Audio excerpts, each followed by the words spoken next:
तुम लोगों ने पिछले एपिसोड में देखा था, क्योंकि ये लोग यहाँ पे किसी भी फैमिली को ज्वाइन नहीं कर पा रहे थे और इन्हें समझ में आ गया था कि सीधी उंगली से घी नहीं निकलने वाला है, तो इन्होंने फैसला किया कि ये डब्बा ही बदल देंगे। इसलिए हम लोगों ने मैंग को यहाँ पे लड़कों के कपड़ों में देखा था और ये एक स्वयंवर में आई थी। मैंने पता लगा लिया कि इस चीज को क्या कहते हैं, जहाँ पे लड़के खुद को चूज करते हैं पति के लिए अपनी क्वालिटी और सिद्धि को दिखा के।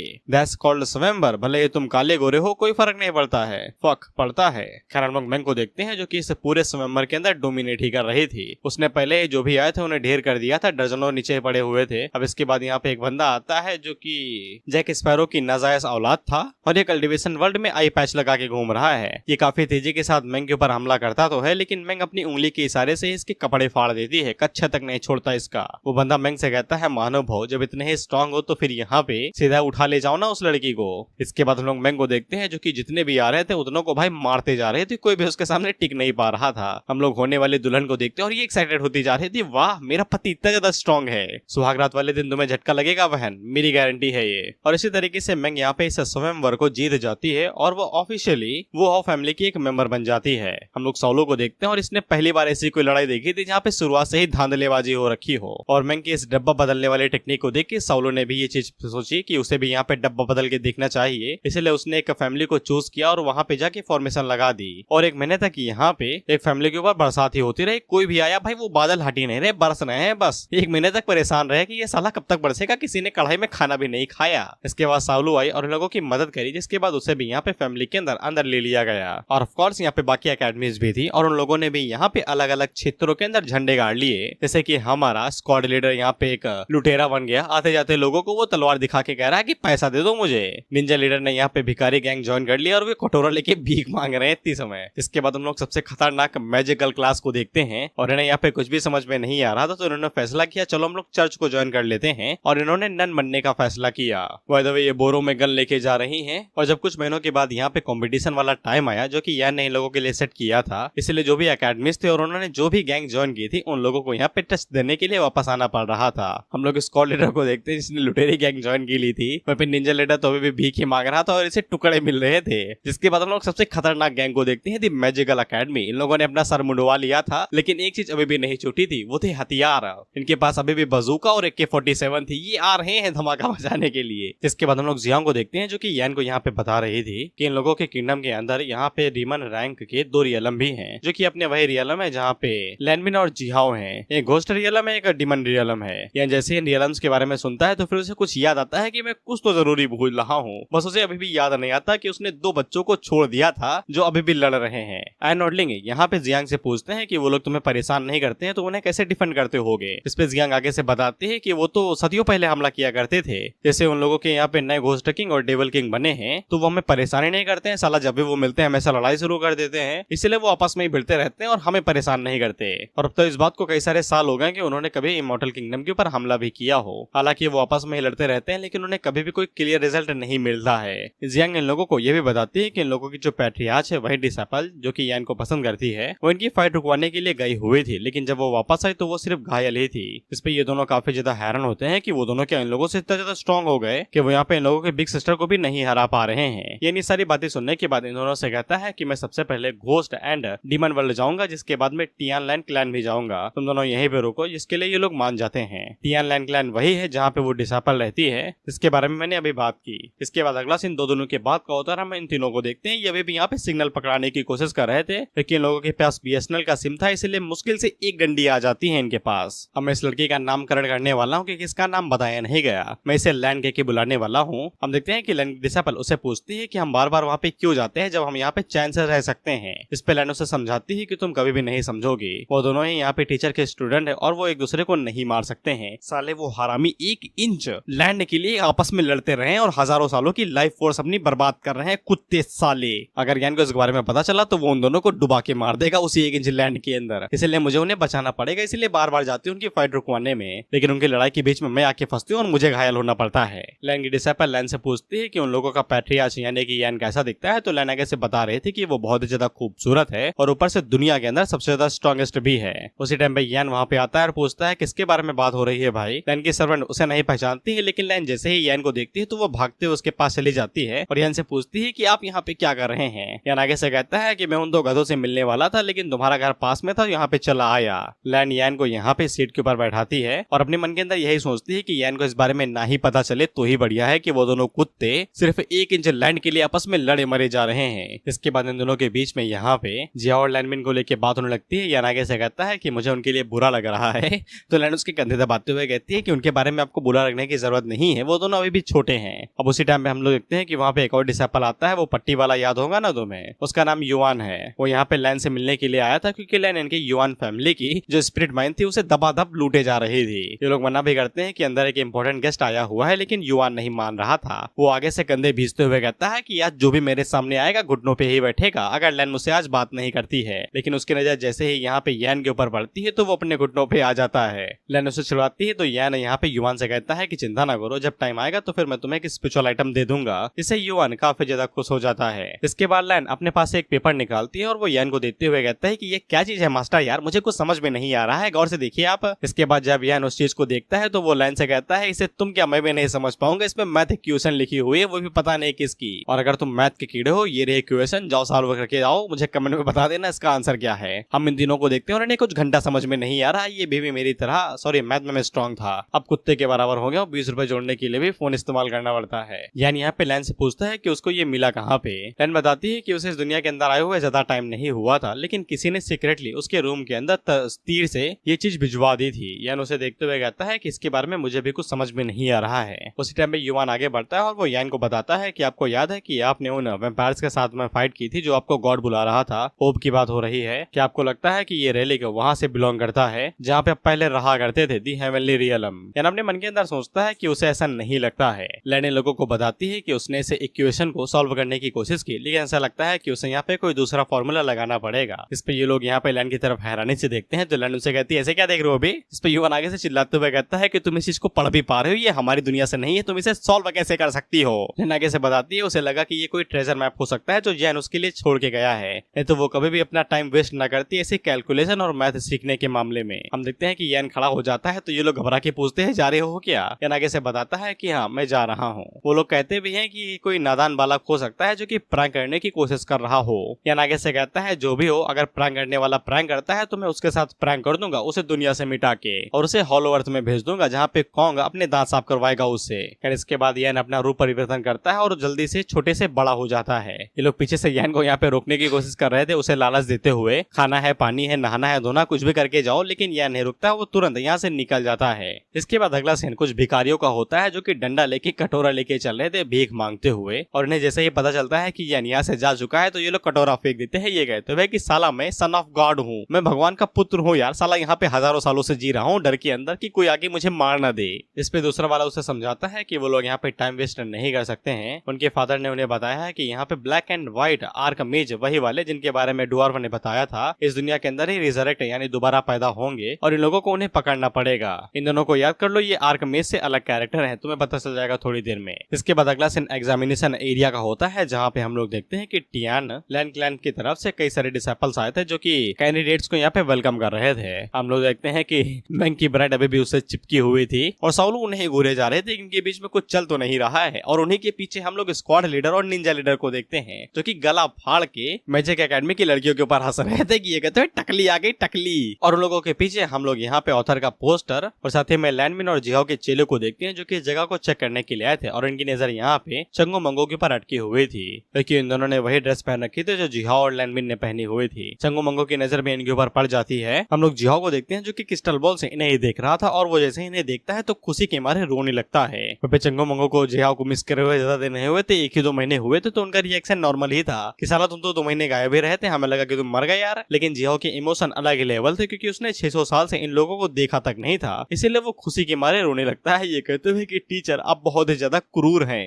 ये दोनों तो इन्हें देख के खुशी के मारे उछल पड़ते हैं और इनसे पूछते हैं कि तुम लोग यहाँ पे क्या कर रहे हो, तुम लोगों का भाईचारा कैसा चल रहा है। हम लोग लैंडमिन को देखते हैं, वो भी खुशी के आंसू रो ही रहा था। हम देखते हैं कि यहाँ पे लैंडमिन और जिहाओ के जो चेले थे वो इन दोनों को इनवाइट करते हैं, लेकिन समस्या ये आ जाती है कि अब कौन कहाँ पे जाएगा। ये दोनों आपस में लड़ने लगते हैं कि पहले ये हमारे यहाँ आएंगे, पहले ये हमारे यहाँ आएंगे, तो इनके बीच में हाथापाई हो जाती है एकदम दबा के। चंगू मंगू आगे से पॉपकॉर्न निकाल लेते हैं, ये कहते हुए अरे वाह लड़ाई देख के मजा आ रहा है। इसके बाद ये दोनों आपस में बात करते हुए कहते हैं कि ये दोनों पैदाइशी दुश्मन है, ये अपनी माँ की कोख से सिर्फ लड़के ही आए हैं कि इस बंदे से नफरत करनी है बस। अब मुझे नहीं पता चंगू मंगू को क्या आइडिया आता है, लेकिन ये अपने पास एक गिफ्ट बाहर निकालते हैं और जियाओ और लैनमिन से कहते हैं कि हैप्पी बर्थडे, तुम्हारा 6वां जन्मदिन। ये दोनों आगे से पूछते हैं कि इस बक्से के अंदर क्या है, तो चंगू आगे से बताता है कि उन लोगों ने ये यान के रूम से चुरा लिया है क्योंकि ये ट्रिप काफी ज्यादा खतरनाक होने वाली थी और ये दोनों स्ट्रॉन्ग इनफ नहीं है, तो इन लोगों ने सोचा कि कुछ लेते चलते हैं जो इन्हें बचा सके। जो भी आगे से उस गिफ्ट को आंखें बड़ी बड़ी करके देख रहा था और चंगू मंगू यहाँ पे उन दोनों से कहते हैं कि कल्टीवेशन से कोई लेना देना नहीं है, मैं ये गिफ्ट तुम दोनों को देना चाहूंगा। इसके बाद अगला सीन होता है कड़क रेगिस्तान का और इन लोगों को पिछले 3-4 दिनों से बस चलाया ही जा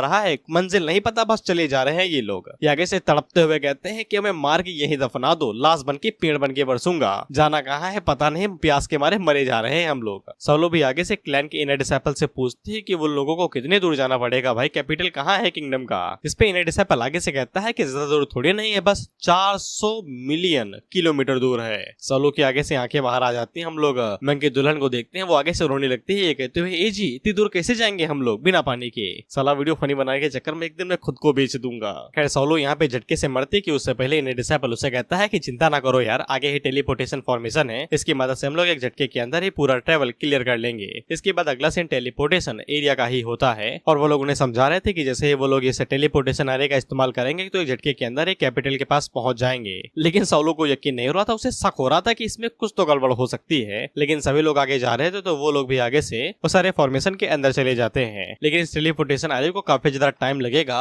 कैपिटल तक पहुंचने में, इसलिए हम लोग कुछ नए चैप्टर्स को देख लेते हैं जहाँ पे हम इन दोनों को भी देखते हैं और ये भी बेचारे तड़प के मारे ही मर रहे थे। ये कहते हुए कि 400 मिलियन किलोमीटर इतना कौन चलाता है भाई, इतना तो नानी के घर पे दूरी जाने के लिए भी नहीं तय करनी पड़ती। इनका साथी आगे से पूछता है कि हम लोग ये दूरी तय भी कर पाएंगे, तो वो आगे से कहता है नहीं कर सकते भाई, इमॉर्टल कल्टीवेशन थोड़ी ना है हमारे पास। तो वो अपनी लाठी को फेंक के कहता है कि तुम लोग यहाँ पे झक मारने के लिए आए हैं, साला 4 दिनों से हम लोग पैदल चलते जा रहे हैं, पता नहीं कहाँ पे जाना है, बस चले जा रहे हैं। इस पे दूसरा वाला उसे दोबारा समझाता है कि वो यहाँ पे उन दोनों आर्कम मेजर्स को पता लगने नहीं दे सकता है कि वो लोग यहाँ पे उनके लिए आए हैं, नहीं तो वो भाग जाएंगे। इसलिए कुछ भी उन लोगों को यहाँ पे उन आर्कम मेजर्स को पकड़ना ही पड़ेगा। जिसके बाद ये दोबारा अपनी दूरी तय करते हैं चलना शुरू करके। फिर इसके बाद अगला सीन वो कैपिटल का होता है जहाँ पे ये लोग आना चाहते थे उस एग्जाम के लिए और ये लोग टेलीपोर्ट होकर आगे से कहते हैं कि ये तो हवा के बीच में है। इन्हें डिसाइपल सोलो से कहता है कि अगर तुम नीचे गिरी तो फिर आउट हो जाओगी क्योंकि ये हवा के बीच में ही बनाया गया है। पता नहीं बेचारे वो तीनों उड़ भी पा रहे होंगे कि नहीं एकेडमी वाले। हम लोग मैंग को देखते हैं और उसने अपनी दुल्हन को पकड़ रखा था ताकि वो नीचे न गिरे। मैंग यहाँ पे उस डिसाइपल से पूछता है दादा कैपिटल कहाँ है, तो डिसाइपल नीचे की तरफ इशारा करते हुए कहता है पैरों के नीचे देखो। तो फिर जब मैंग नीचे देखती है तो फिर उसे नीचे कैपिटल दिखाई देता है। वहीं पे हम लोगों को देखते हैं और ये बिल्कुल खजूर की तरह जमीन पे आ टपके थे। ये नीचे गिरने से पहले एक बोर्ड के ऊपर आ जाते हैं और चिल्ला के कहते हैं आउच, और इसी तरीके से ये पूरे एग्जाम के अंदर ही आउट हो जाते हैं। अब ये करेंगे सट्टेबाजी।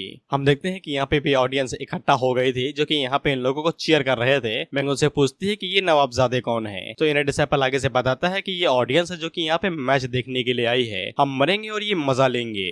इन्हें डिसाइपल आगे से समझाता भी है कि हर ये मैच 100 साल में एक बार होता है तो कोई भी इसे मिस नहीं करना चाहता क्योंकि कोई रोएगा तो कोई हंसेगा ही ना। इसके बाद हम इन तीनों को देखते हैं और इन तीनों अपने अपने तरीके से यहाँ पे उड़ रहे थे। सबसे कमाल की बात यहाँ पे मैजिक गर्ल्स की, ये पहले झाड़ू इस्तेमाल करती थी, अब मॉन्क्स का डंडा इस्तेमाल कर रही है। वहीं पे हम इन तीनों को भी देखते हैं और ये भी अपना मुंह छुपा के ऊपर आ गए थे। वहीं पे ये दोनों भी आ गए थे ताकि ये जगह शमशान घाट के अंदर बदल ना जाए। इसके बाद इन्हें डिसाइपल आगे बढ़ता है और वो हमें यहाँ पे रूल्स के बारे में बताता है। Fucking we don't care about it, that's why we skip this. हम लोग ऑडियंस को देखते हैं और ये ऑडियंस में हर कोई खुश था, साला ये ऑथर बीच बीच में घुस रहा है, ये जो 2 उंगली दिखा रहा है ना चीज वाली। और क्योंकि आकाश में चलने की जगह नहीं होती इसलिए एक इन्हें डिसाइपल अपनी एबिलिटी का यूज करते हुए यहाँ पे कई सारे फ्लाइंग पैड्स बना देता है। इसके ऊपर ये लोग चढ़ेंगे और फाइट करेंगे। अब यहाँ पे हर एक फैमिली सिर्फ एक रिप्रेजेंटेटिव को भेज सकती थी, यानी कि एक बंदा अपनी फैमिली की तरफ से अपनी फैमिली को रिप्रेजेंटेट करने के लिए। यहाँ पे 3 राउंड होंगे और जो भी 3 राउंड को जीत जाएगा उसे इमॉर्टल फैमिली के अंदर जाने का मौका मिलेगा। क्योंकि यहाँ पे कैंडिडेट ज्यादा है इसलिए उन्हें सबसे पहले आपस में लड़ाई करनी पड़ेगी, जिसके बाद ही वो लोग यहाँ पे इमॉर्टल फैमिली को ज्वाइन कर सकते हैं। मुझे कुछ समझ में नहीं आ रहा, बस मजा आ रहा है। इन्हें डिसाइपल आगे से ये भी बताता है क्योंकि यहाँ पे कुछ ज्यादा ही लोग हैं इसीलिए वो सबसे पहले इन लोगों की स्पिरिचुअल एबिलिटी और पावर को चेक करेगा, जिसके लिए उसने यहाँ पे कुछ चीजें मंगाई हैं। और ये आगे से निकालता है, जानते हो क्या, पंच पावर मेजर करने वाला डिवाइस। ये तीनों आगे से उस डिवाइस को देख के कहते हैं कि ये क्या चीज है भाई, इससे ये लोग यहाँ पे स्पिरिचुअल एबिलिटी चेक करेंगे, इससे हम लोग मसल चेक करते हैं। मैजिक लीडर आगे से कहती है कि ये क्या चीज है भाई, इससे हम लोग गिल्ली डंडा खेलते हैं। हमें पता चलता है कि इस कारस्तानी के पीछे युवान का हाथ था और उसने जानते हो ये चीज कैसे बेची थी, ये कह के कि ये एडवांस टेक्नोलॉजी वाली चीज है, हमारे क्लैन मास्टर भी इसका इस्तेमाल करते हैं, just like China sells weapons to Pakistan. खैर इन्हें डिसेपल आगे से कहता है कि ये मशीन एकदम दमदार है तुम्हारी स्पिरिचुअल एनर्जी को चेक करने के लिए, और तुम्हें तो पता ही है बस इसके ऊपर पंच मारना और ये तुम्हारी स्पिरिचुअल एनर्जी को बता देगा। अगर ये लोग 500 से ऊपर यहाँ पे पॉइंट लेके आते हैं तो फिर ये लोग नेक्स्ट राउंड के लिए एलिजिबल हो जाएंगे। खैर इसके बाद टेस्ट यहाँ पे शुरू होता है। सबसे पहले टकली आगे बढ़ती है, दी मैजिक एकेडमी स्क्वाड लीडर, वो पंच मारती है तो उसके पॉइंट यहाँ पे 501 आते हैं। इसके बाद कल्टिवेटर यहाँ पे 600, स्क्वाड लीडर के 700। इसके बाद अगला सीन साउलू का होता है जो कि आगे से फॉर्मेशन इस्तेमाल करती है सिर्फ इस छोटी सी चीज के लिए, दीदी मशीन नहीं उड़ानी है, पॉइंट लाने हैं बस। इसके बाद साउलू पोज लेती है और मशीन के ऊपर जब पंच गड़ाम से मारती है तो मशीन के चिथड़े उड़ जाते हैं और उसकी जो पावर फोर्स थी वहाँ पे इतना बड़ा हवा का झोंका आता है तो बोट सब पीछे खिसक जाती हैं। ये बेचारा कैसे घबरा के कहते हैं कि मर तो नहीं जाएंगे हम तो इंसान भी नहीं है, कल्टिवेटर है, फिर भी डर लग रहा है मरने से। हमें पता चलता है कि साउलू के पॉइंट यहाँ पे 2000 के ऊपर चले गए हैं, लेकिन उसी टाइम पे साइड से एक और धमाके की आवाज आती है और ये धमाका मेंग की साइड से आया था और मेंग ने यहाँ पे साउलू से ज्यादा पॉइंट गेन किए हैं जो कि होते हैं 2100 पॉइंट। इसके बाद अगली बारी ऑर्क की आती है और ये लोग ताकत नहीं लगा रहे थे, बस बेमन मार रहे थे, लेकिन इसके बावजूद तब भी इनकी पावर इतनी ज्यादा थी कि इनके पॉइंट 500 से ऊपर ही आते हैं और ये लोग सिलेक्ट हो जाते हैं अगले राउंड के लिए। ये वे उसके ऊपर गुस्सा मारते हुए कहते हैं कि ये तुम क्या कर रहे हो यार, तुम्हें अटेंशन सच में यहाँ पे ग्रैब करनी है क्या। वह पे सभी लोग इनके बारे में बात करते हुए कहते हैं कि इनके पास स्पेशल पावर बिल्कुल भी नहीं है, लेकिन इसके बावजूद इतने ज्यादा पॉइंट इसे मिल गए। कुछ लोग ये भी कहते हैं कि ये मशीन का कमाल है, मशीन एकदम फेयर रूल देती है, एकदम सत्यवादी। और आगे से रोते हुए कहता है कि उसे तो कुछ पता भी नहीं उसे क्या करना चाहिए, वो बस यहाँ से बाहर निकलना चाहता है और उसने ना के बराबर पावर इस्तेमाल की है, लेकिन इसके बावजूद वो यहाँ पे सिलेक्ट हो गया। खैर इसके बाद युवा आगे बढ़ती है और वो भी सिर्फ ना के बराबर ही पावर इस्तेमाल करती है, लेकिन इसके बावजूद वो सिलेक्ट हो जाती है। और डुआरो के साथ भी बिल्कुल ऐसा ही होता है और ये तीनों ही यहाँ पे मौत के ऊपर अपना कदम रख चुके हैं। ये आगे से कहते हैं कि हम फाइनल राउंड के लिए सिलेक्ट हो गए हैं, लेकिन हम सीधा ही हार मान लेंगे, हमें और कुछ भी नहीं चाहिए, बस यहाँ से जिंदा निकल जाए, सारा जीवन सफल है उसके बाद में। इसके बाद हम लोग आयन और लिंग को देखते हैं और ये भी सिर्फ मिनिमम पावर इस्तेमाल कर रहे थे, लेकिन इसके बावजूद ये इजिली ही सिलेक्ट हो जाते हैं। इसके बाद आयन और लिंग इन लोगों के बगल से गुजरते हैं और वहीं पे ये उन्हें घूरते हुए जा रहे थे। इसे युवा को झटका लगता है और उसे पता चल जाता है कि इन्होंने उन्हें पहचान लिया है, लेकिन इसके बावजूद खुद को तसल्ली देते हुए कहते हैं कि कुछ भी नहीं हुआ, कुछ भी नहीं हुआ, सब कुछ ठीक है। वहीं पे डुआर्विन के बारे में भूले गया था, वो पूछता है कि ये कौन है साले, और उसके ऊपर मारते हुए कहता है साले बादाम खाया कर अंजीर के साथ में। ये दोनों उसी के गार्ड्स हैं जो कि टीनेजर बच्चा था। युवा इनसे कह के जाती है कि कुछ भी करना बस सावधान रहना कि मर ना जाओ, नहीं लाश भी नहीं मिलेगी हमारे यहाँ पे। खैर इसके बाद इन्हें डिसेपल लोगों को बताता है कि अब यहाँ पे सब कुछ हो चुका है, तो अगला मुकाबला सीधा डुअल का होता है। हर फैमिली की तरफ से एक मेंबर आएगा और आपस में फाइट करेगा, जो भी जीतेगा उसे डायरेक्ट इमॉर्टल फैमिली के अंदर एंट्री मिल जाएगी। यहाँ पे टोटल 6 ग्रुप आपस में फाइट करेंगे। इन्हें डिसेपल आगे से बताता है कि सबसे पहला राउंड जिया फैमिली और वैंग फैमिली के बीच में होगा। जिया फैमिली इन तीनों की फैमिली थी, वहीं पे वैंग फैमिली इन दोनों की फैमिली थी, यानी कि मौत से सीधा टक्करा। ये तीनों आगे से कहते हैं कि हमें यहाँ पे क्यों फंसाया भाई, और इन तीनों के लिए मेरे पास एक मीम है कि प्रॉब्लम इन्हें ढूंढ ही लेती है। फिर इसके बाद इसी तरीके की फैमिली सिलेक्ट हुआ ही करती है, लेकिन सबसे मजेदार फैमिली जानो यहाँ पे क्या थी, the baker gang versus nunnery gang. Nunnery gang को यहाँ पे नन से ही लिया गया है, बस ननरी कर दिया गया है ज्यादा दिखाने के लिए। ऑथर ने इंग्लिश क्लास स्किप की है, लेकिन यहाँ पे सबसे बड़ा और सबसे लेजेंडरी बैटल होने वाला था वो साउल और मेंग के बीच में होने था, क्योंकि इन दोनों की फैमिली आमने सामने खड़ी थी। सभी लोग आगे से एक्साइटेड हो जाते हैं क्योंकि वो लोग यहाँ पे इन दोनों की फाइट देखना ही चाहते थे। हम लोग चंगो मंगो को देखते हैं और इन्हें यहाँ पे मिल जाता है मौका सट्टेबाजी का, और ये आगे से पर्चा वर्चा बांटते हुए कहते हैं कि जो कोई भी यहाँ पे तुरंत लखपति और अंबानी बनना चाहता है सीधा यहाँ पे आके बेट लगा दे। एक बंदा मंगू से कहता है यार कैसी बातें कर रहे हो यहाँ पे, तुम्हें क्या यकीन है कि तुम्हारी बहनों में से कोई एक ही यहाँ पे इमॉर्टल फैमिली के अंदर जाएगा, कोई मर्द भी तो हो सकता है। तो मंगू उसे कहता है फक ऑफ। इसके अगले ही सीन हम लोग देखते हैं कि वहाँ पे लौंडे भागते हुए चले आते हैं पैसा लगाने के लिए, और इनकी चांदी ही चांदी हो रही थी क्योंकि यार एक सट्टे पे 20% का कमीशन ले रहे थे। ये हारे या जीते, लेकिन यहाँ पे 20% कमीशन इनका फिक्स है। मैं दोबारा कहता हूँ ये गलत फील्ड में आ गए, इन्हें मार्केटिंग में डालो या फिर सेल्स डिपार्टमेंट के अंदर ये ऐसे ऐसे स्कीम निकालेंगे कस्टमर भागते हुए आएंगे। ये दोनों आगे से चंगू मंगू को देखते हुए कहते हैं कि सालों की मैं पीठ लाल कर दूंगी, मौका मिले बस। इसके अगले सीन में हम लोग देखते हैं कि साउलो और मेंग आमने सामने खड़े हो जाते हैं ये चेक करने के लिए कौन है असली बाहुबली यहाँ पे।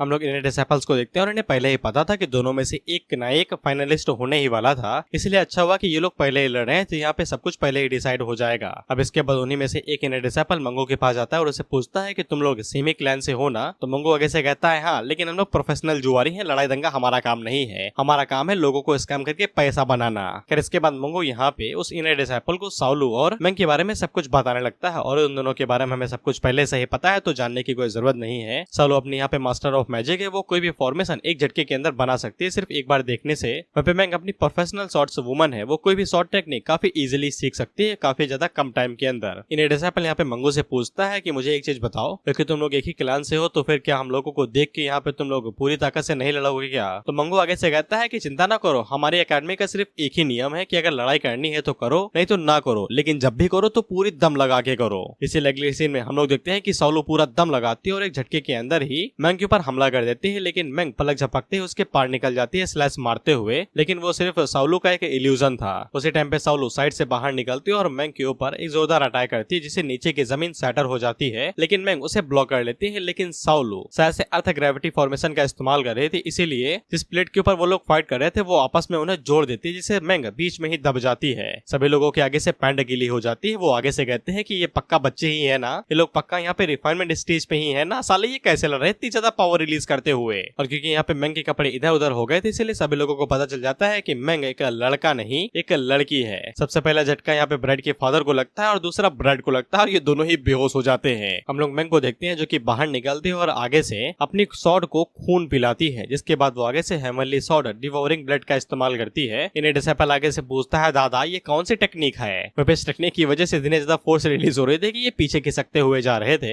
हम लोग साउलू को देखते हैं जो कि दोबारा एक फॉर्मेशन का इस्तेमाल करती है और वो अपनी एनर्जी को यहाँ पे बढ़ा लेती है। इसको एंटी फैंटम फॉर्मेशन के नाम से जाना गया है। हम लोग मैंग को देखते हैं और उस शॉर्ट डिवोरिंग टेक्निक की वजह से उसकी स्पीड काफी ज्यादा बढ़ गई थी, इसलिए अब वो साउलू के ऊपर भारी पड़ रही थी और साउलू मुश्किल से ही मैंग के अटैक्स को डॉज कर पा रही थी। इसके बाद मैंग वहाँ पे दोबारा अपनी शॉर्ट स्पिरिट को समन कर लेती है, जिसपे ये लोग हैरान होकर कहते हैं कि ये क्या बवाल चीज है, जिसपे दूसरा बंदा आगे से बताता है कि ये शॉर्ट स्पिरिट है। लेकिन हम लोग देखते हैं कि साउलू ने इसका जुगाड़ भी पहले ही कर लिया था, इसलिए वो फॉर्मेशन का यूज करते हुए यहाँ पे शॉर्ट स्पिरिट को कुछ टाइम के लिए कैद कर लेती है। और वो मैंग से कहती है कि उसने इस मूव को पहले ही देख लिया था, ये मूव भले ही उस हरामे के सामने यानी कि जिन के सामने काम आ सकता है, लेकिन साउलू ने पहले ही यहाँ पे इसका तोड़ निकाल लिया। लेकिन मैंग साउलू से कहती है कि उसे पहले से ही पता है कि वो यहाँ पे कई तरीके की फॉर्मेशन यूज कर सकती है, लेकिन इसके बावजूद उसकी यहाँ पे आयरन लॉकिंग फॉर्मेशन उसे रोक नहीं पाएगी। अगले ही सीन हम लोग देखते हैं कि शॉर्ट स्पिरिट खुद को उन जंजीरों से आजाद करा लेती है और मैंग यहाँ पे साउलू से साफ कह देती है कि भले ही उन दोनों को यहाँ पे सेमी टीचर ने पढ़ाया है, लेकिन जब भी फाइटिंग की बात आएगी तो वो कोई भी दया नहीं दिखाने वाली, वो पूरी ताकत के साथ यहाँ पे लड़ने वाली है। तो साउलू आगे से कहती है कि मैंने भी यहाँ पे मेहंदी नहीं लगाई है, चूड़ियां पहनी है। इसके बाद वो आगे से उसी टेक्निक का इस्तेमाल करती है जिसको हम पहले से ही जानते हैं, और शॉर्ट स्पिरिट भी आगे से उस टेक्निक का इस्तेमाल कर रही है जो यांग ने यहाँ पे मैंग को सिखाई थी कि सेल्स और डीएनए को भी काट देना। लेकिन हम लोग साउलू को देखते हैं और वो हम लोगों को बताती है कि वो यहाँ पे इस बार फुल वर्जन ड्रैगन की टेक्निक का इस्तेमाल करने वाली है। चंगो मंगो को जैसे ही यहाँ पे फुल वर्जन सुनाई देता है तो ये तुरंत भाग लेते हैं, कहते हैं भागो बहनचो, इससे पहले कि हमारी लाशें उठे यहाँ से। इन्हें डिसाइपल पीछे मुड़ के पूछते हैं कि क्या हुआ भाई? हम देखते हैं कि जब ये भाग रहे तो ये ऐसे वैसे नहीं भाग रहे थे, ये स्पीडिंग तलिस्मा का इस्तेमाल कर रहे थे भागने के लिए, और ये इतनी तेजी से भागते हैं कि सिर्फ सितारा ही नजर आता है। सभी जुआरी कैसे चिल्लाते हुए कहते हैं कि वो भाग रहे, हमारे पैसे लेके भाग रहे, पकड़ो उन्हें। लेकिन तब तक हम लोग साउलू को देखते हैं जो कि आगे से उस टेक्निक को रिलीज कर देती है, और जब ये पीछे मुड़ के देखते हैं तो फिर इन्हें दिखाई देता है बस एक बड़ी सी भीम जो कि तबाही की सिर्फ शुरुआत है। ये आगे से अपना मुंह पकड़ लेते हैं, ये कहते हैं माँ ही का है। शॉर्ट स्पिरिट आगे से उस धमाके को रोकने की कोशिश करती है और ये दोनों ही अपनी पूरी जान लगा रहे थे। फिर भी ये दोनों डिसाइपल आगे से अपनी पूरी जान लगा देते हैं, ये कहते हैं कि ये दोनों ही बौखला चुकी है, हमें मार गिराएंगी, इतनी ज्यादा पावर को रिलीज कर रही है, यहाँ पे हर कोई मारा जाएगा, और ये जल्दी से आसपास फॉर्मेशन लगा देते हैं ताकि ये लोग बच सके। शॉर्ट स्पिरिट तेजी के साथ आगे बढ़ता है और वो जोरदार स्लैश सीधा ड्रैगन की ट्रांसफॉर्मेशन के ऊपर ही दे मारता है। जिसके बाद हम लोग इनर डिसाइपल की आखिरी शक्ल देख पाते हैं, क्योंकि जिसके बाद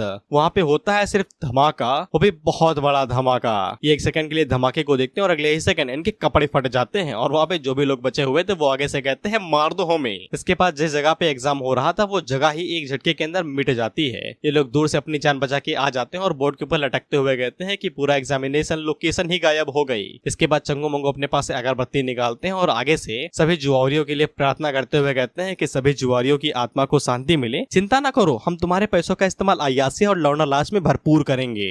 इन दोनों डिसाइपल को यहाँ पे साउलू और मैंग की चिंता हो रही थी कि वो लोग जिंदा भी तो है ना, नहीं तो 8 कंधे भर के जाएंगे। हम लोग देखते हैं कि यहाँ पे कोई भी नहीं मरा था, क्योंकि इन लोगों ने समय रहते फॉर्मेशन को लगा दिया तो हर कोई जिंदा बचा था। इन्हें डिसाइपल आगे से कहता है कि किस्मत का भरोसा है, नहीं तो हम लोगों ने सीधा मौत को ही गले लगा लिया था। इसके बाद ये लोग आगे से उस टेक्निक के बारे में बात कर रहे थे कि साला ये कैसी टेक्निक है भाई। इसके बाद ये लोग ऊपर देखते हैं तो फिर हम देखते हैं कि साउलू और मैंग दोनों ही नीचे गिर रहे थे और वो दोनों ही नॉकआउट हो गई थी धमाके के बाद में। लोग पूछते हैं कि कौन जीता, तो वो लोग आगे से बताते हैं कि ये मैच टाई हुआ है, इसलिए वो दोनों ही जीत गई हैं। इस पे आगे से जुआरी समाज आगे से चीख उठता है, ये कहते हुए कि ये ट्रैप है, साला ये फेक मैच है, दोबारा मैच करो, स्कैमर है वो लोग, सारा पैसा लूट गए। इस पे इन्हें डिसाइपल आगे से चिल्लाते हुए कहते हैं कि किसने कहा था भाई सट्टा लगाओ, हार गए तो मेरी क्या गलती है, तुम्हारे सर्कल में भी तो यही होता है। और अगर तुम्हें अभी भी समझ में नहीं आया है तो फिर मैं तुम्हें बता दूं कि मैच टाई हुआ है, इसलिए इन लोगों ने जो पैसा लगाया था वो किसी के भी खाते में नहीं जाने वाला और सारा पैसा चंगू मंगो के खाते में जाएगा। और उन दोनों को पहले से ही पता था कि इनमें से कोई भी नहीं जीतेगा, ये मैच टाई होने वाला था। This is called business mind. इसके बाद अगले सीन में इन दोनों की जब आंखें खुलती है तो ये दोनों ड्रम में थी और हॉट बाथ ले रही थी। ये दोनों यहाँ पे कुछ सेकंड तक बात करते हैं सिर्फ अपने टेक्निक को लेके, which is not related to us. क्योंकि अगले ही सीन में हम लोग देखते हैं कि यहाँ पे चंगू आता है। ये दोनों उससे पूछते हैं यहाँ पे किस लिए आए हो भाई। तो चंगू आगे से बताता है कि उन दोनों की वजह से वो लोग यहाँ पे 2 billion 600 million ton split stone जीते हैं, इसीलिए वो लोग यहाँ पे इन दोनों को हिस्सा देने के लिए आए हैं। ये दोनों अपने मन के अंदर सोचते हैं वाह क्या आदमी है, कम से कम हमें हिस्सा तो दे रहा है। लेकिन इस बात का गला अगले ही पैनल में घोट दिया जाता है क्योंकि चंगू के मन के अंदर सोचता है कि अंदर तो पानी की आवाज आ रही है, तो पक्का वो दोनों नहा रहे होंगे। जिसके बाद ये झांकने की कोशिश करता है, वो भी मैग्नीफाइंग ग्लास से। लेकिन तभी इसके बगल में सोडा घुसती है, बेचारी की आंखें बच गई। जिसके बाद इसकी फटती और यहाँ से माफी मांगते हुए भाग जाता है। मैंग साउलो से कहती है कि हम लोगों को बाहर चलना चाहिए, यहाँ पे और भी कई सारे लोग होंगे जो कि उन लोगों से ज्यादा पावरफुल हो सकते हैं। इसके बाद डिसेपल बाहर निकलता है और वो उन लोगों से कहता है कि चिंता की बात नहीं है, मैच नहीं रुकेंगे चाहे दुनिया इधर की उधर हो जाए। इसके बाद यहाँ पे जो भी फैमिली थी वो आपस में लड़ी थी पूरी ठीक ठाक तरीके से, लेकिन जो भिखारी गैंग वर्सेस साधु सन्यासी गैंग थी उनका ही मैच यहाँ पे कुछ ज्यादा ही ऊट पटांग था। हम देखते हैं कि साधु सन्यासी आगे से सन्यासपना छोड़ के गोला बारूद पे आ जाते हैं, मशीन गन बजूका सब कुछ फायर कर रहे थे निंजा अकेडमी वालों के ऊपर। ये बेचारे अपनी जान बचाते हुए कहते हैं माफ कर दो भाई, तुम लोग जीत गए, हमें कुछ नहीं चाहिए। इन्हें डिसेपल्स आगे से कहते हैं कि ये क्या बवाल है भाई, इस पूरे मैच का पूरा ऑरा ही बदल गया और इस मैच को जीतने वाले और कोई नहीं हमारे ननरीज थे, द मैजिकल अकेडमीज। इसके बाद जो अगला मैच होने वाला था वो यहाँ पे एंग और लिंग साथ ही में इन दोनों के साथ होने वाला था। ये तीनों पहले ही कहते हैं कि ये क्या हो रहा है भाई, हमें यहाँ पे क्यों लाया जा रहा है, हमें क्यों फंसाया जा रहा है यहाँ पे। इसके बाद ये लोग यहाँ पे एन और लिंग की तरफ देखते हैं तो एन और लिंग इन्हें ही घूरे जा रहे थे। इस वजह से ये लोग आगे से डर के कांपने लगते हैं। वहीं पे इन्हें डिसेपल आगे से कहता है शुरू किया जाए। ये पांचों जैसे ही एरिना के अंदर आते हैं तो ये तीनों अपने मन के अंदर सोचते हैं कि ये हमारी फैमिली के अंदर कब आए भाई, हमने तो उन्हें कभी देखा भी नहीं। वहीं पे साउलो और मैंग को ऐसा लग रहा था कि उन्होंने इन दोनों को कहीं ना कहीं तो देखा है, ये कुछ जाने पहचाने से लग रहे हैं। इसके बाद मैच शुरू होने वाला था तो ये लोग पहले ही यहाँ पे डर के मारे कांपने लगते हैं। इसके बाद ये आगे से कहने ही वाले हैं कि हम लोग यहाँ पे हार मानने सरेंडर करने वाले हैं। उससे पहले ही इंग तेजी के साथ आगे बढ़ती है और इन लोगों ने जो होलिया भेष पहना हुआ था वो सभी कपड़े इन लोगों से छीन ले जाती है, जिससे ये अपने असली रूप में आ जाते हैं। ये तीनों आगे से चिल्लाते हुए कहते हैं कि ये तो हमारे कॉलेज के स्टूडेंट नहीं, ये साले आए कहाँ से। वहीं पे ये तीनों अपनी नॉर्मल सी पोशाक के अंदर आ जाते हैं और आगे से कहते हैं हरामी साले। वहीं पे इन दोनों को इनके कपड़ों के अंदर से वो बोतल में मिल गए थे जो कि आर्कमेज की इमॉर्टल रेसिपी वाली चीजें थी। ये लोग उनसे कह रहे थे कि वो हमें वापस दो, लेकिन ये दोनों भी अपना होलिया बदलते हैं और अपने असली रूप में आके कहते हैं नहीं। जिसके बाद ये दोनों उस पूरी रेसिपी को ही निगल जाते हैं, वो भी बोतल समेत। इसके बाद ये दोनों उंगलियां चाटते हुए कहते हैं स्वाद बढ़िया था। ये तीनों आगे से भाई गालियां देने लगते हैं कि तुम्हारी हिम्मत कैसे वो चीज निकलने की, गला है कि कुआं साला जो भी डालो सीधा पेट में जाके ही गिरता है। वहीं पे इन्हें कुछ भी समझ में नहीं आ रहा, ये बस एंजॉय कर रहे हैं, जो हो रहा है होने दो। इसके बाद डुवार्व और ऑर्क यहाँ पे यूए से पूछते हैं कि वो लोग क्या करेंगे, तो यूए आगे से कहते हैं कि हम उनसे वो बोतल वापस लेंगे, भले चाहे गले के अंदर हाथ घुसाना ही क्यों ना पड़े। जिसपे एन लोगों से कहती है कि बेशक आके कोशिश कर लो, मैं भी लड़ने के लिए तरस ही रही हूँ। इसके बाद हम इन चोगी वालों को देखते हैं और ये लोग उस ट्रैकर की वजह से आगे बढ़ रहे थे जो कि बोतल्स के ऊपर लगा हुआ था कैसे न तैसे, लेकिन उन दोनों के पेट में जाने के बाद वो ट्रैकर काम करना ही बंद कर दिया था, जिससे ये लोग हल्के में आ जाते हैं, ये कहते हुए कि साला हम ढूंढेंगे कैसे, कहाँ गए वो बोतल्स। इस पे दूसरा वाला उसे दोबारा समझाता है कि चिंता न करो, जहाँ से वो बोतल गायब हुई है वहाँ पे कोई ना कोई क्लू होगा, हमें वहाँ पे ही चलना चाहिए। लेकिन हम लोग उस जगह को देखते हैं जहाँ पे तबाही मची हुई थी। हम लोग यूए को देखते हैं और ऑथर इसे यहाँ पे सुपर सियान दे देता है। इसके बाद यूए को जैसे सुपर सियान मोड मिलता है तो उसकी पावर बहुत ज्यादा बढ़ने लगती है। सभी लोग आगे से चिल्लाते हुए कहते हैं कि ये तो एक इमॉर्टल है। और डुवार्व भी यूए से कहते हैं कि यार तुम तो कुछ ज्यादा ही स्ट्रॉन्ग हो, तुमने कभी बताया क्यों नहीं। तो यूए उनसे कहती है कि उन्हें रोकने की कोशिश करो सालो। जिसके बाद डुवार्व आगे बढ़ता है और वो अपनी टेक्निक का इस्तेमाल करते हुए जिसके ऊपर ये लड़ रहे थे उसे एकदम किताबों की तरह बंद करने की कोशिश करता है। हम लोग लिंग को देखते हैं जो कि तेजी के साथ आगे बढ़ती है और उसके कदम से ही वो पूरी जगह ही डिस्ट्रॉय हो जाती है। जिसके बाद वो तेजी के साथ आगे बढ़े थे तो फिर और कभी तेजी के साथ आगे बढ़ता और इनकी फाइट की वजह से नीचे की जमीन डिस्ट्रॉय होती जा रही थी। इसके बाद ये दोनों ही आपस में जब पंचेस टकराते हैं तो इनके पंचेस टकराने की वजह से बहुत ज्यादा पावर रिलीज होती है और इनके टकराने की वजह से इतने ज्यादा शॉक वेव निकलती है कि वो सभी चीजों को डिस्ट्रॉय कर देती है। हम लोग ऑर्क को देखते हैं जो कि अब यहाँ पे कमजोर करने लगा था और उसे समझ में आ जाता है कि वो यहाँ पे कटी पतंग बनने वाला है। जिसके अगले ही सीन में हम लोग देखते हैं कि वो कटिंग पतंग की तरह उड़ भी जाता है। वहीं पे हम लोग लिंग को देखते हैं जो कि तेजी के साथ आगे बढ़ते हैं और वो डुवार के मुंह के ऊपर एक किक मारती है और ये उड़ते उड़ते दूर जाके गिरता है। और इतना सब करने की वजह से यूए को यहाँ पे टाइम मिल चुका था और वो यहाँ पे अपने सबसे पावरफुल मूव इस्तेमाल करने वाली थी। वो उनसे पहले ही कह देती है कि वो उनके ऊपर कोई दया नहीं दिखाएगी। तो एन आगे से कहती है मुझे वैसे जरूरत भी नहीं है। इसके बाद यूए अपने फाइनल फॉर्म के अंदर आती है और आगे से रेन ऑफ स्पिरिचुअल एरो का इस्तेमाल करती है और उसे एन के ऊपर दाग देती है। हम देखते हैं कि वो एरो सीधा जाके एन के ऊपर ही लगता है, लेकिन एन उसे कुछ भी डॉच वॉच नहीं करती, उसे सीधा अपने पेड़ के ऊपर लेती है और उसे रोकने की कोशिश करने लगती है। कुछ समय बाद जाके जब वहां से सारा सन्नाटा हटता है तो हम लोग देखते हैं कि युवे और लिंग पूरी तरीके से ठीक थे और इन्हें खरोच तक नहीं आई थी। इस पे ये तीनों आगे से चिल्लाते हुए कहते हैं नामुमकिन है, ये ऐसा कैसे हो सकता है, ऑथर चीटिंग है ये। वह साउलो साइड से कहती है ऐसा लगता है कि एन की चमड़ी और ज्यादा मोटी हो गई है, इसीलिए उसके ऊपर कोई भी वेपन काम नहीं आ रहा।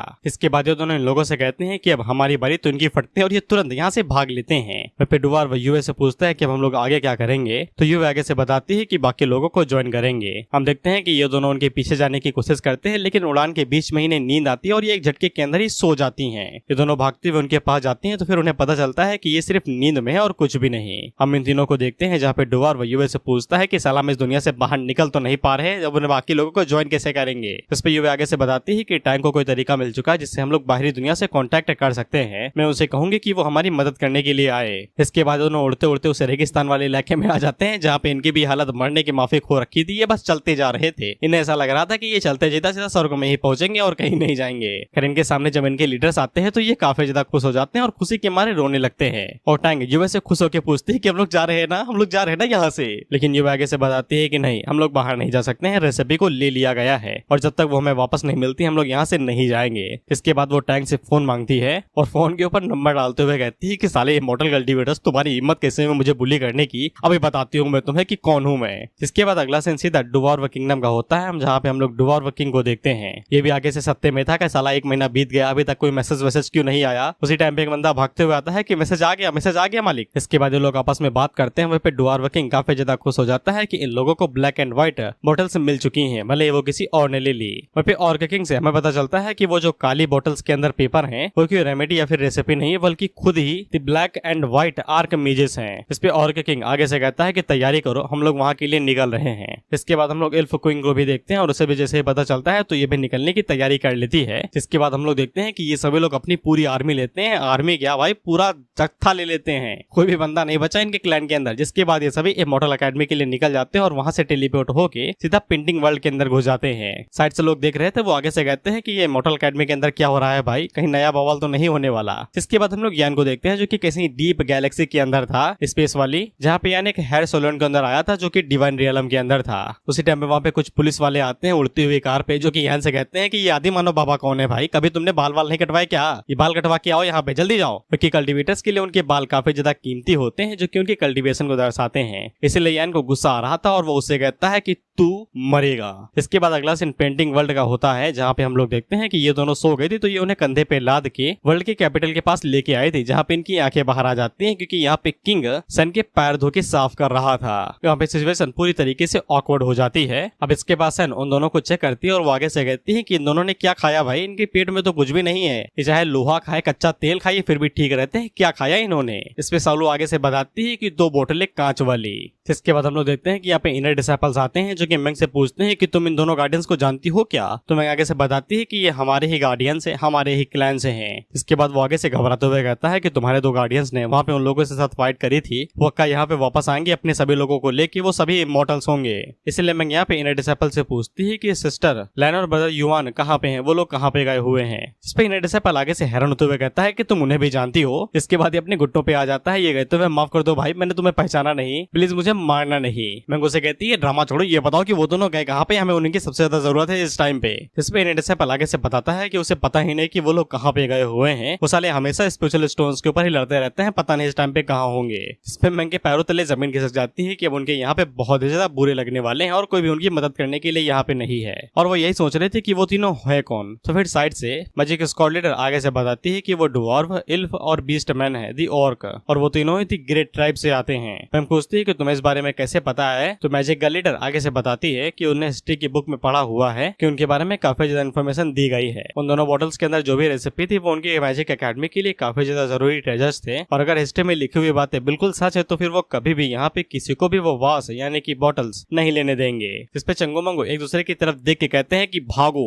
उसी टाइम में किंग के बगल में एक जर्नल या फिर सलाहकार खड़ा था, वो इन लोगों से कहता है अगर ऐसी बात है तो फिर हम लोग उन गार्डियन बीट्स को उन्हें दे क्यों नहीं देते हैं, जिससे उन लोगों को बॉटल भी मिल जाएगी और हम लोगों के ऊपर से परेशानी भी हट जाएगी। लेकिन मैं उसकी गर्दन पे तलवार रख देती है, ये कहते हुए कि मैं तुम्हें एक बार वार्निंग दूंगी, हम कभी भी अपने साथियों को धोखा नहीं देते, अगर तुमने दोबारा कुछ ऐसा कहा तो फिर मैं तुम्हारी जबान में छेद कर दूंगी, हर चीज को सही कहोगे। इस पे बंदा घबरा के कहता है कि अब से वो कुछ भी दोबारा नहीं कहेगा। पे इन डिसाइपल मेंग से कहता है कि यहाँ पे जो भी 6 क्लैन है वो सभी इतने समय मेंग के अंडर कमांड में रहेंगे। वहीं पे हम लोग यान को देखते हैं जो कि आगे से उन दोनों को उठाने की कोशिश कर रही थी, और जब वो उनकी बॉडी के अंदर चेक करती है तो फिर उसे यहाँ पे ये दोनों आर्क इमेजेस दिखाई देते हैं। इनको देख के सेना हैरान हो जाती है, इनकी पेट के अंदर ये तो चूजे क्या कर रहे हैं। हम लोग चंगो मंगो को देखते हैं और अपने पास क्रिस्टल बॉल उठा लेते हैं और हाउ और लैंडमैन को कॉल लगा के कहते हैं कि हमारी मदद करो भाई, हम लोग मुसीबत में हैं। जियाओ इसे देख के एकदम सीरियस हो जाता है। वहीं पे ये दोनों लगातार लैंडमैन और जियाओ से मदद ही मांगे जा रहे थे कि बचा लो भाई, हम लोग मारे जाएंगे इस घटिया दुनिया के अंदर, बचा लो। इसीलिए जियाओ अपने जनरल से कहता है कि सभी डीमंस को यहाँ पे कमांड दे दो। जनरल पूछता है कि सभी,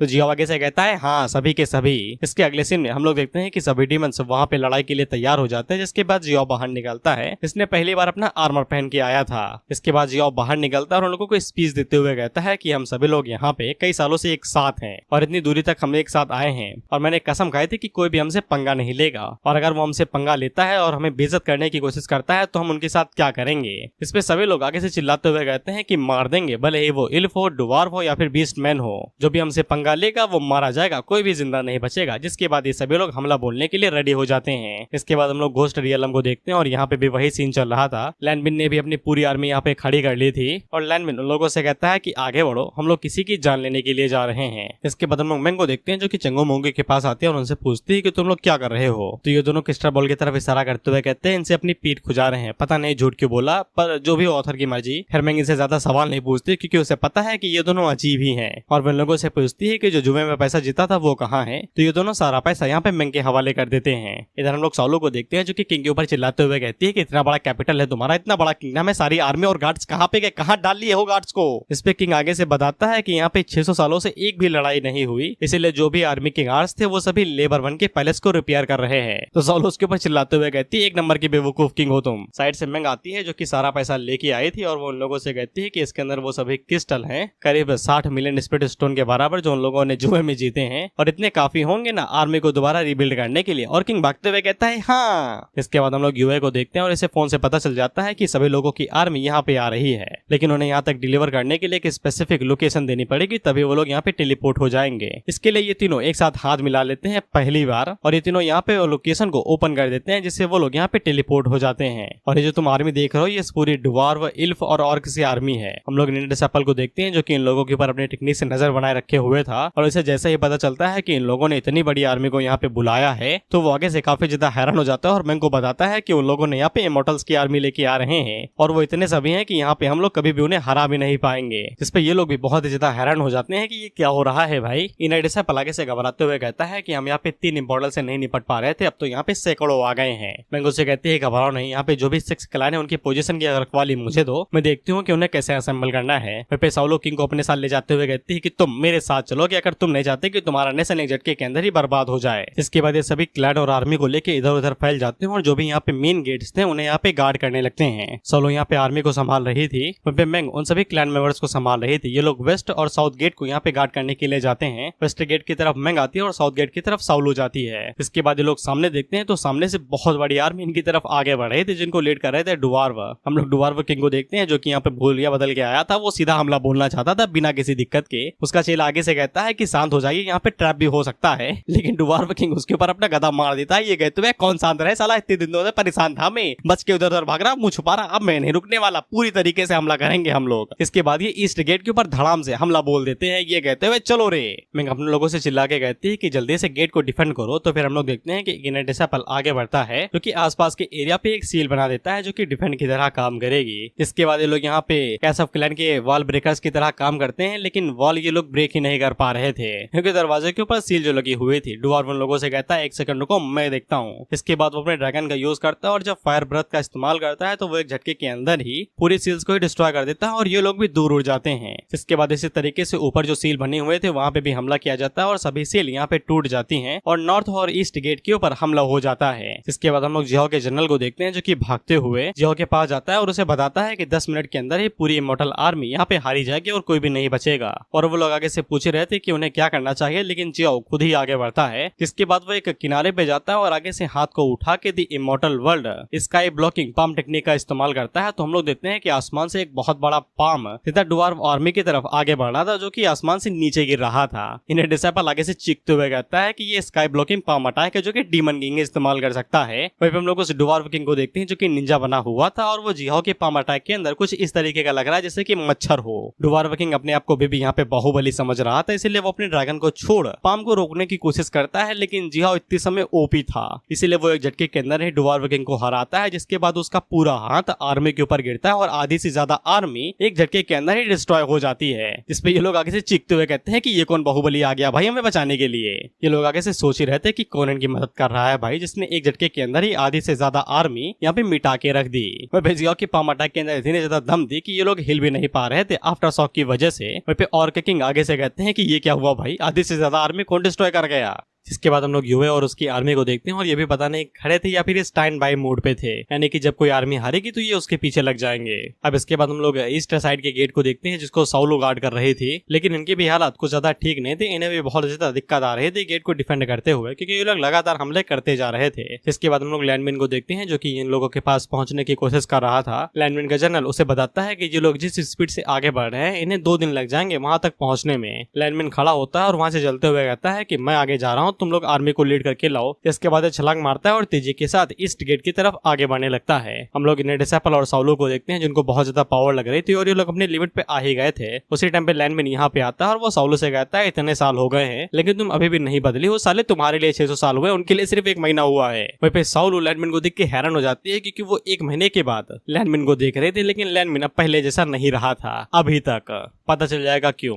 खैर लैंडमिन साउलो से कहता है कि तुम्हें चिंता करने की जरूरत नहीं है, जिस पल से मैं यहाँ पे खड़ा हूँ उसी पल से ये सिर्फ डेड बॉडी है और कुछ भी नहीं। सभी ऑर्क की नजर भी लैंडमिन के ऊपर पड़ती है, वो सभी आगे से कहते हैं कि ये नमूना कौन है। हालांकि ये लोग सिर्फ उसे इग्नोर ही करते हैं और आर्मी को हमला करने के लिए भेजते हैं। ऑर्क किंग आगे से कह ही रहा था कि अटैक करो किले के ऊपर, लेकिन उसी टाइम पे लैंडमिन जब नीचे उतरता है तो वो सीधा जमीन के ऊपर गड़ाम से एक पंच मारता है। वहीं पे लैंडमिन के पंच की वजह से नीचे की धरती हिल सी जाती है और शॉकवेव इतनी ज्यादा रिलीज होती है कि ये सभी ऑर्क हवा में उड़ जाते हैं। जो 10-20 करोड़ की आर्मी थी वो हवा में झूल रही थी इतनी टाइम पे। मैंग और उसका डिसेपल आगे से साइड में देखते हुए कहते हैं कि ये ईस्ट गेट की तरफ क्या हो रहा है भाई, ये सभी लोग आसमान में क्यों उड़ रहे हैं। लेकिन लैंडमिन यहीं पे ही नहीं रुकता है, जिसके बाद वो आगे से एनर्जी बीम का इस्तेमाल करता है और इन सभी ऑर्क के ऊपर उसे शूट करता है। लैंडमिन की एनर्जी बीम इतनी ज्यादा पावरफुल थी कि वो पहले इन लोगों की बॉडी को डिस्ट्रॉय करती, जिसके बाद इनकी हड्डियों को भी नहीं छोड़ती। टैंग यूए से कहती है कि यूए मुझे ऐसा लगता है कि ऑर्क आर्मी पूरी तरीके से डिस्ट्रॉय हो चुकी है। तो ये उसे कहती है मुझे भी दिखाई दे रहा है, जिसके बाद वो अपनी पूरी आर्मी को यहाँ से रिट्रीट कर देती है। जिसके बाद मैंग साउलो से पूछती है कि यहाँ पे क्या हुआ, तो साउलो उसे बताती है कि यहाँ पे लैंडमिन आया है। ये जान के तो मैंग भी हैरान हो जाती है। वहीं पे हम लोग लैंडमिन को देखते हैं जो कि आगे बढ़ रहा था। वहीं पे ऑर्क किंग अभी भी हार मानने को राजी नहीं था। वो लैंडमिन से कहता है इससे कोई फर्क नहीं पड़ता है कि तुम कितना ज्यादा डैमेज को प्रोड्यूस करता हो, लेकिन मेरे सामने ये कुछ भी नहीं है। इसके बाद सभी खड़े हो जाते हैं और लैंडमिन के साथ फाइट करने के लिए दोबारा रेडी हो जाते हैं। हालांकि लैंडमिन पलक झपकते हैं इनके पास आता है और इनके मुंह के ऊपर एक जोरदार घुसा मारता है, जिससे ये उड़ते हुए दूर जाके गिरते हैं। वहीं पे ये लुढ़कते हुए इतनी तेजी से निकलता है कि ये युवे के बगल से निकला था। युवे पीछे मुड़ के देखती है कि ये क्या हुआ भाई, और वो डर के मारे कांप रही थी। वहीं पे हम लोग ऑर्क को देखते हैं जो कि आगे से कहता है युवे मुझे पता है कि तुम क्या सोच रहे हो, तुम बस यही सोच रहे हो कि जैसे मैं और कल्टीवेटर्स एक दूसरे को घायल करें और तुम्हें जैसा ही मौका मिले तो तुम रेसिपी लेके यहाँ से भाग जाओ। लेकिन मैं तुमसे इतना ही कहना चाहूंगा, जितना तुम इंतजार करोगी उतनी बदतर मौत मरोगी। ये वाली बात युवे को समझ में आ जाती है, इसलिए वो अपनी आर्मी से कहती है कि जल्दी से वेस्ट गेट की तरफ करो और यहाँ पे जितने भी विडोवार बचे और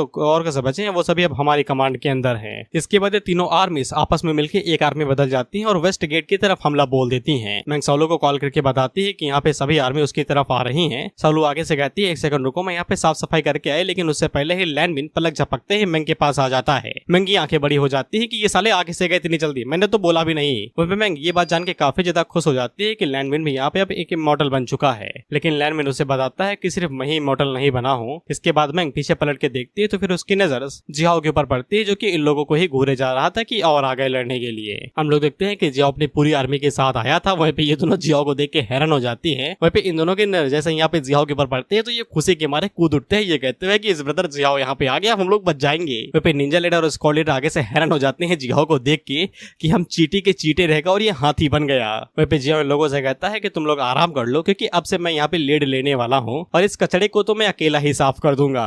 ड्वार्फ किंग आगे से कहता है कि ये वही कमीना है जिसने मुझे थप्पड़ मारा था। जो इन दोनों से कहती है कि हम लोग एक दूसरे को कई सालों से जानते हैं लेकिन कभी भी एक दूसरे से सीरियस फाइट नहीं की। अब समय आ चुका है कि हमें यहाँ में टीम अप कर लेना चाहिए। इसके बाद वे सभी लोगों से कहती है कि जल्दी आगे बढ़ो और उन सभी किंग्स के ऊपर अटैक करके उन्हें मार दो। जियाओ इन लोगों से कहता है मुझे मार दो। इसके बाद जियाओ अपनी आर्मी से कहता है खड़े क्या हो भाई, हमला करो। जिसके बाद जियाओ और उन लोगों की आर्मी आपस में भिड़ने लगती है। वहीं पे हम लोग जियाओ को देखते हैं जो कि घोड़े पे आया था और इसके पास था एक बहुत बड़ा भाला। इस साला मुझे किसी गेम की याद दिला रहा है, गॉड ऑफ वॉर शायद। वहीं पे जियाओ अकेला ही इन लोगों को भाई हराया दे रहा था, उसे आर्मी की जरूरत भी नहीं थी। हम लोग युवे को देखते हैं जो कि पूरी आर्मी से कहती है कि सबसे कमजोर कड़ी के ऊपर अटैक और सीधा किले के ऊपर हमला बोलो। इसके बाद हम लोग देखते हैं कि लैंडमिन भी वहां पे आ जाता है और तुम लोग एक चीज को भी ना बोलना कि ये अभी भी जानी दुश्मन है। इसके बाद हम लोग युवे को देखते हैं जो कि उन दोनों से कहती है कि तुम दोनों लड़ाई करो, मैं यहाँ पे तुम्हारी बॉडी को इनहेंस करे दे रही हूँ। इसके बाद वो अपनी स्किल का इस्तेमाल करते हुए यहाँ पे 3-4 शॉट्स लाती है और उन्हें मिला के इन लोगों के ऊपर गिरा देती है। बुक्स की मानी जाए तो फिर हिस्ट्री के हिसाब से ये इल्विस्की एक खास हीलिंग टेक्निक है जिससे यहाँ पे बॉडी इनहेंस हो जाती है और इनकी इनहेंस टेक्निक किसी को भी इमोर्टल लेवल तक बूस्ट दे सकती है और ये दोनों ये पावर पा के काफी ज्यादा खुश हो जाते हैं। इसके बाद हम लोग जियाओ को देखते हैं जो कि डुवार्व किंग के ऊपर पंच मारने ही वाला था लेकिन तभी कोई लैंडमिन के ऊपर एक जोरदार पंच मारता है और ये मारने वाला जियाओ ही था जो कि उसे कहता है तुम्हारा दिमाग खराब है। इस पे ये लोग अपना सर पकड़ लेते हैं कि साला 1000 साल होने को आए हैं लेकिन ये अभी भी नहीं रुक रहे, एक दूसरे से कितनी नफरत करते हैं यार ये। इसके बाद जियाओ डुवार्व को अपने पास पकड़ लेता है और उसे ठुड्डी से पकड़ के कहता है कि ये मेरे हैं। इसके बाद वो उस पूरी जगह के ऊपर गोल गोल घूमते हुए एक सर्कल बना देता है और कहता है कि ये जगह मेरी है, यहाँ पे सिर्फ मैं ही फाइट करूंगा। फिर उसने डुवार्व किंग का जबड़ा इतनी जोरों से पकड़ा हुआ था कि उसकी मुंडी कटकटा जाती है। वो बेचारा आगे से कहता है मॉन्स्टर है ये मॉन्स्टर, साला दया नहीं आ रही, मेरा स्कल तोड़े दे रहे हैं ये।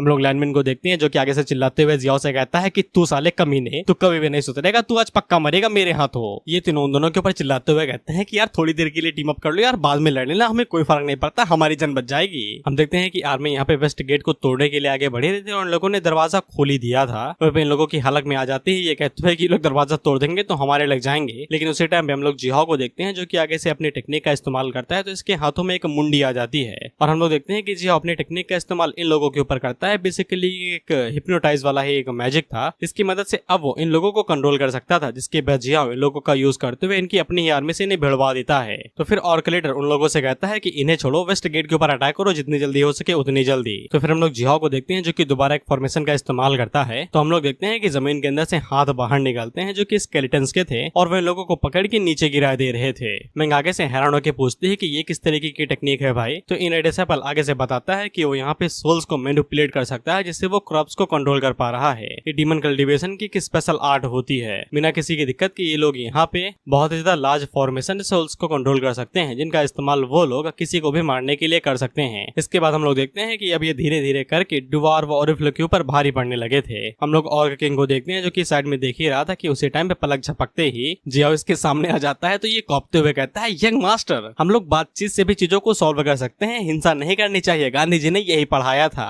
जिस पे जियाओ आगे से कहता है बट वी आर गुड से फैन। लेकिन उसी टाइम पे हम लोग लैंडमिन को देखते हैं जो कि जियाओ के बगल से निकलता है और उसके मुंह के ऊपर जोरदार घुसा मारता है। जिसपे ये तीनों दोबारा चिल्लाते हुए कहते हैं कि दोबारा साले 1 सेकंड के लिए रुक जाओ, मरने वाले थे वो, 6000 साल हो गए लेकिन अभी तक तुम लोगों का हुआ नहीं, बस लड़ते जा रहे हो, कभी तो शांत हो जाओ। मंगो आगे से रोते हुए कहता है मैं तुमसे भीख मांगता हूँ, प्लीज 1 साल लड़ाई कर लो प्लीज।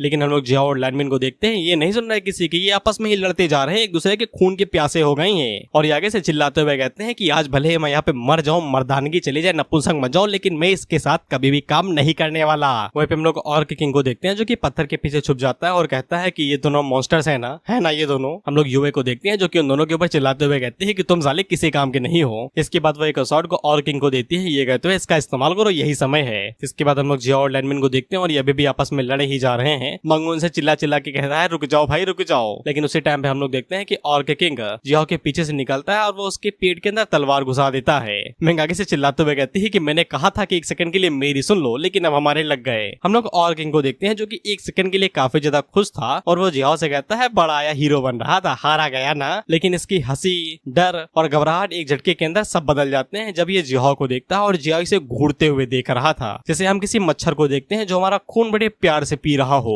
और जैसे हम लोग उस मच्छर को मसल देते हैं वैसे ही जियाओ यहाँ पे ऑर्क किंग को गले से पकड़ता है और उसे उठा देता है। ये लोग आगे से हैरान होकर पूछते हैं कि यहाँ पे हुआ क्या, तलवार ने तो उसके दिल को चीर दिया था, ये अभी तक पूरी तरीके से ठीक कैसे है। तो इन डिसेबल आगे से बताता है कि डीमन कल्टीवेशन हम लोगों की कल्टीवेशन से काफी ज्यादा अलग होती है, उन्हें जितना ज्यादा डैमेज मिलता है वो उतने ज्यादा स्ट्रॉन्ग होते जाते हैं। इन डिसेबल आगे से बताता है कि वो लोग यहाँ पे स्पिरिचुअल पावर को कंज्यूम करते हैं पावर बढ़ाने के लिए, लेकिन डीमन और इवल कल्टीवेटर से यहाँ पे किलिंग की और ग्रीफ यानी कि निराशा की को कंज्यूम करते हैं। और इन लोगों की जो लिमिट्स होती हैं वो नॉर्मल कल्टीवेटर्स के मुकाबले में काफी ज्यादा अलग होती है। भले ही वो लोग सेम लेवल पे हो, लेकिन इसके बावजूद किसी इमॉर्टल कल्टीवेटर के मुकाबले में वो लोग कई ज्यादा इनप्रेडिक्टेबल और पावरफुल हैं। इन लोगों के लिए कॉमन सेंस नाम की कोई चीज नहीं होती है। अगर इन्हें किसी छोटी मक्खी के ऊपर गुस्सा आ जाए तो ये उस मक्खी को डिस्ट्रॉय करने के लिए पूरा यूनिवर्स भी उड़ा सकते हैं। हम लोग और किंग को देखते हैं जो कि आगे से कहता है दादा छोड़ दे, वो माफी मांग रहा था तो जिया उसे छोड़ देता है। ये कहते हुए ये ले, और किंग उड़ते हुए जा रहा था तो लैंडमिन भी उसके ऊपर हाथ साफ कर लेता है और उसके ऊपर उल्टे हाथ का तमाचा मारता है जिससे ये दूर जाके गिरता है। हम लोग यूए को देखते हैं, ये भी हार नहीं मान रही। इसने एक अटैक नहीं किया लेकिन ये चिल्ला चिल्ला के कह रही थी कि हमें हल्के में ना लो। तो लैंडमिन उसके ऊपर थप्पड़ मारता है। ये कहते हुए चुप रहो यार, चिल्ला रहे हो ये वो तुम्हें क्या लगता है कि मैं तुम्हें मारूंगा? नहीं, क्योंकि तुम एक लड़की हो, मैं सबके ऊपर हाथ उठाता हूँ, वी ट्रीट्स इक्वली। जिससे यूए नीचे गिर जाती है और ये दोनों दोबारा शुरू हो जाते हैं। हम लोग लैंडमिन को देखते हैं जो कि यहाँ पे फुल पावर को रिलीज करता है, वहीं पे जियाओ भी आगे से फुल पावर को रिलीज करता है। और इन दोनों की पावर रिलीज करने की वजह से पूरा कॉन्टिनेंट ही आगे से हिलने लगा था। इन दोनों को हम देखते हैं आगे से कहते हैं क्या चल रहा है भाई, ये धरती क्यों हिल रही है? वहीं पे फोर्स की वजह से ये लोग भी आसमान में उड़ने लगे थे और इन्हें डिसेपल आगे से कहता है कि ये हमें मार देंगे, ये आपस में एक दूसरे को मार देंगे। चंगो मंगो उनके ऊपर चिल्लाते हुए कहते हैं कि तुम्हें शर्म नहीं आती, इतना ज्यादा पुश कर रहे हो एक दूसरे को, तुम फिर भी अभी एक दूसरे के क्लासमेट हो। हम लोग लैंडमिन और जियाओ को देखते हैं जो कि फुल पावर का इस्तेमाल कर रहे थे। जियाओ हमला करते हुए कहता है कि कौन है इसका क्लासमेट, मैं बस ये देखना चाहता हूँ कि मैं इसे हरा सकता हूँ या नहीं। मंगू आगे से कहता है कि बट टीचर को पता चला कि तुमने क्या किया है तो वो पक्का तुम दोनों को डुबा के मार देंगे। इसके बाद जियाओ और लैंडमिन एक दूसरे के ऊपर पंच मारने के लिए आगे बढ़ते हैं तो इनकी फटी ये तुरंत यहाँ से भाग लेते हैं। ये कहते हुए भागो रे। वहीं पे लैंडमिन और जियाओ जब एक दूसरे के साथ अपने पंचेस को टकराते हैं तो इनकी शॉक वेव की वजह से जो भी नीचे लाशें पड़ी हुई थी वो सभी आसमान में उड़ जाती हैं और ये भी लोग दूर जाके गिरते हैं। वहीं पे इन दोनों की पावर की वजह से वहाँ पे बहुत बड़ा धमाका होता है। इतना बड़ा धमाका होता है कि उससे 400 मिलियन दूर इन दोनों को भी दिखाई देता है कि ये क्या हो रहा है भाई, धमाका कौन कर रहा है यहाँ पे।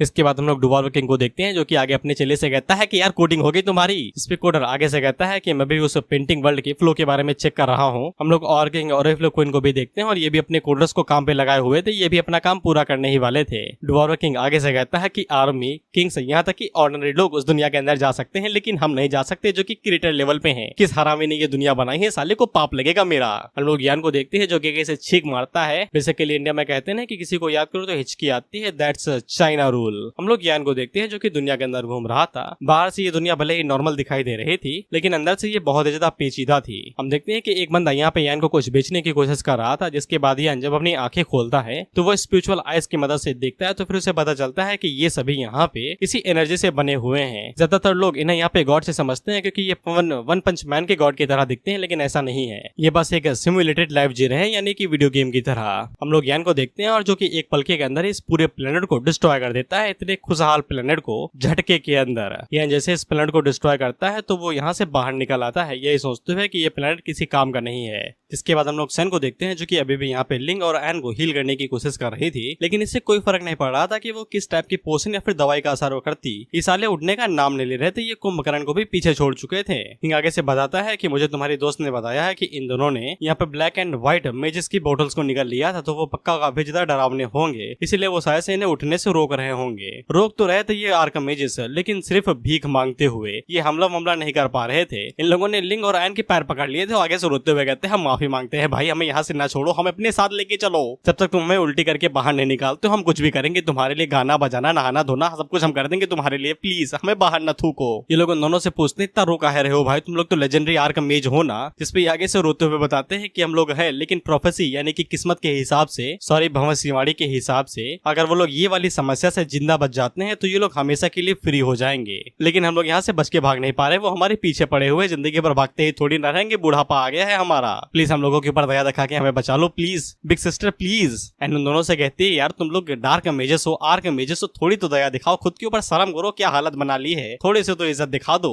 इस पे ये दोनों लिंग और एन को बताते हैं कि उन हरामियों की बातें न सुनो, वो साले बीस्ट इल्फ डुवार्फ, उनकी बातें को कोई असर नहीं है, मेडिसिन बनाने के अलावा हमें और कोई काम भी नहीं आता, हमारे पास तो लड़ने तक का एक्सपीरियंस नहीं है, बच्चा हरा के चला जाएगा हमें बस लंगड़ी मार के। इन लोगों से पूछते हैं कि बॉटल के अंदर से कब से कैद हो, ये दोनों आगे से बताते हैं कई 100 सालों से। इसके बाद ये दोनों अपनी साइड की स्टोरी स्टोरी बताते हैं कि ये दोनों एशियन टाइम से ही पावरफुल होल्डर्स हुआ करते थे जो मैजिक एकेडमी से थे, क्योंकि उन लोगों के पास मेडिसिन बनाने की काफी कमाल की एबिलिटी थी। तो ये लगातार अपनी मेडिसिन कंज्यूम किया करते थे ताकि ये लोग पावरफुल हो सके। इनकी पावर तो बढ़ती थी लेकिन फाइटिंग को लेके नहीं, सिर्फ इनकी एल्केमी और स्किल्स को लेके। और धीरे धीरे करके ये कंज्यूम फिल करते गए और ये लोग क्रिएशन लेवल यानी कि क्रिएटर लेवल तक आ गए। एंगलिन से कहती है कि इन्हें तुम बाहरी दुनिया के एल्केमिस्ट ही समझो जिन्हें सिर्फ दवाई बनाती आती है और कुछ भी काम की नहीं है। ये दोनों अपनी कहानी कंटिन्यू करते हैं क्योंकि ये लोग फाइटिंग पावर होल्डर्स नहीं थे, इसलिए इनके पास जो स्ट्रेंथ थी वो उसका इस्तेमाल छुपने के लिए करते थे। लेकिन एक दिन गॉड ने इन्हें ढूंढ लिया और गॉड कभी भी लो लेवल के क्रिएचर्स को क्रिएशन लेवल से आगे बढ़ने नहीं देना चाहता है, इसलिए उसने अपने कुछ बच्चों को समन किया और उन बच्चों ने इन दोनों को सील कर दिया उस बोतल के अंदर। और तब से ये लोग उस बोतल के अंदर ही पड़े हुए थे और इन दोनों आर्कमेजेस को उन बोतल के अंदर सील हुए लगभग 20,000 साल हो चुके हैं और ये आगे से रोग आ रहे थे।